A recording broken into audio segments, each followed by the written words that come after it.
He gave the gorgeous alien queen a simple gift, but her reaction was unexpected. No one visits Varelia Prime unless they have a death wish or a diplomatic invitation. Lieutenant Commander Rian Vale had neither. The shimmering planet hung like a jewel in the black expanse, glowing with soft violet hues that danced through his ship's viewport. Its ring system spun slowly, almost hypnotically. Rian wasn't hypnotized. He was nervous. Not because of the danger. He had faced worse, but because of the meeting he was about to walk into. The Varelians were a notoriously private species. Tall, bioluminescent beings with lithe frames, almost insectoid grace, and a social structure built around emotion-sympathy bonds. Their queen, Lixery, had never been seen by human eyes, at least not ones that lived to tell the tale.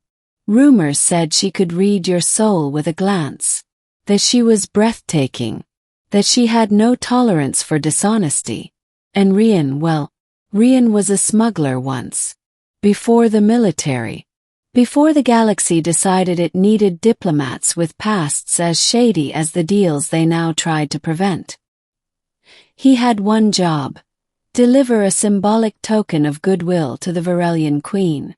Ceremonial gift. Nothing more. Just diplomacy. But what do you bring to a species that can synthesize anything they want from stardust and dream logic? Rian had puzzled over it for weeks.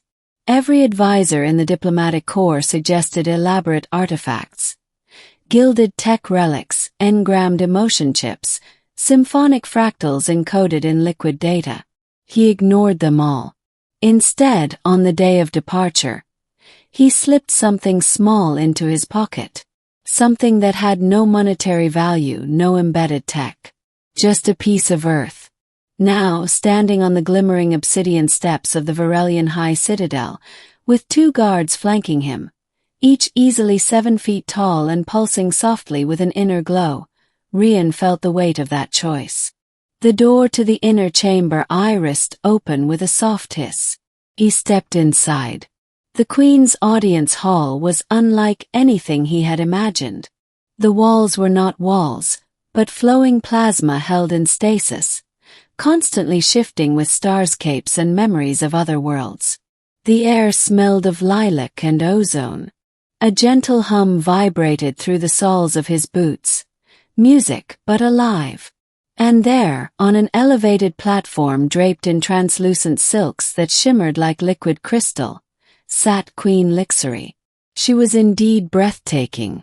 Tall, even by Varelian standards, with flowing tendrils of hair that floated as if underwater, she sat poised like a deity, her eyes like twin nebulae, swirling with colors and depth.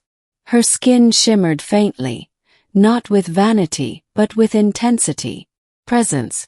When she looked at him, Rian felt as though every secret he had ever buried had just been gently lifted into the light. "You carry something," she said.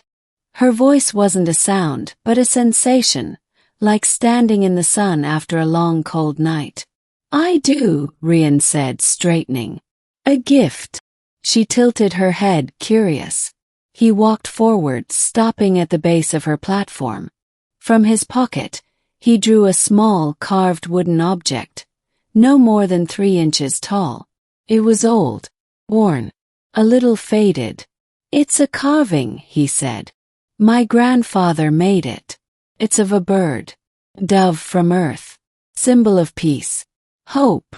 Lixery didn't touch it. Instead, she leaned forward, studying it from her throne. "This is not what I expected," she said slowly. "Your leaders favor the extravagant, the technological. Why this?" Rian hesitated, then shrugged. "Because peace doesn't need to be complicated," he said. "And hope is simple. Or it starts simple anyway." Silence stretched between them like a string pulled tight. Then something astonishing happened. Queen Lixery stepped down from her platform. The guards moved instinctively, but she raised a hand. They froze. She walked to Rian, every movement fluid and graceful. Her eyes never left the small wooden bird in his palm. When she reached him, she held out her hand. Rian placed the carving in her palm. She cradled it gently, as if it were alive. "I have never seen wood," she murmured. "Not real wood. We do not have trees. Only crystal flora. Synthetic growths. This is ancient. It smells of time. Of memory." She lifted her gaze. "And you give this to me?" "It's yours," Rian said. "I wanted to give something that meant something.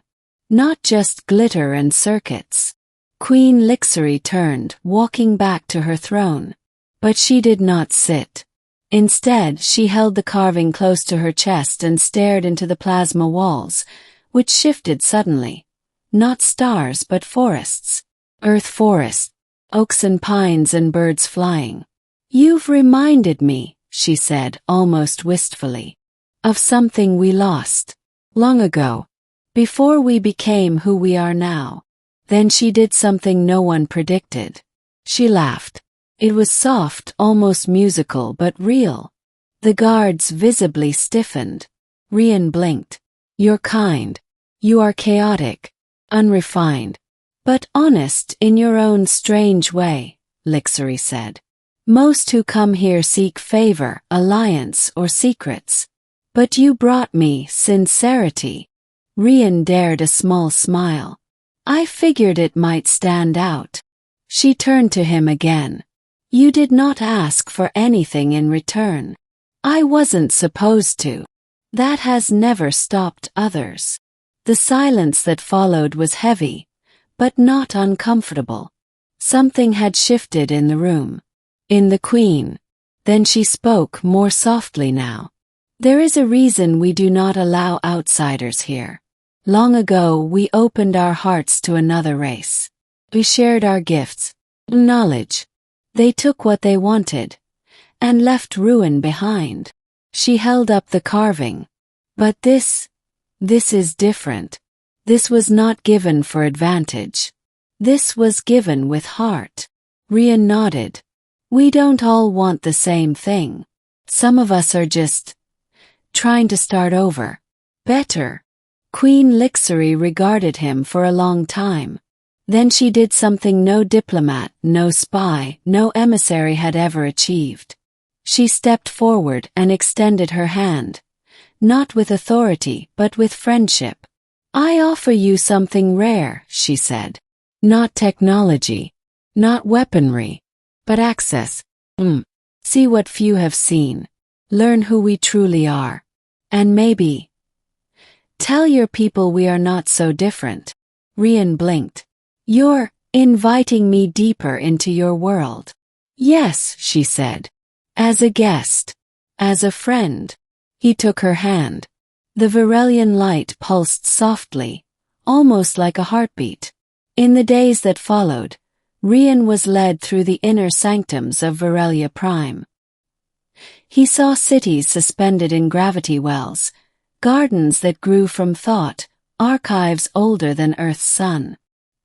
He learned of their struggles, wars long past, betrayals that left scars, and the loneliness that came with isolation. Every night, he would return to a quiet chamber where Lixari sometimes visited. Not as a queen, just as herself. They talked of Earth, of Virelia, of the things both species feared and the things they loved. One evening, he asked her why she had really reacted the way she did to the carving. She looked at him, eyes softer than he'd seen before. "Because it reminded me that beauty does not need power, that something small can carry the weight of meaning, and because no one has ever given me something so human." Rian smiled. "I thought you might like it." She touched his arm gently. "I did not like it. I cherished it." Weeks passed. When Rian returned to Earth, he brought with him something more valuable than tech or weapons. He brought understanding. And more importantly, he brought a message from Queen Lixari herself. Proposal for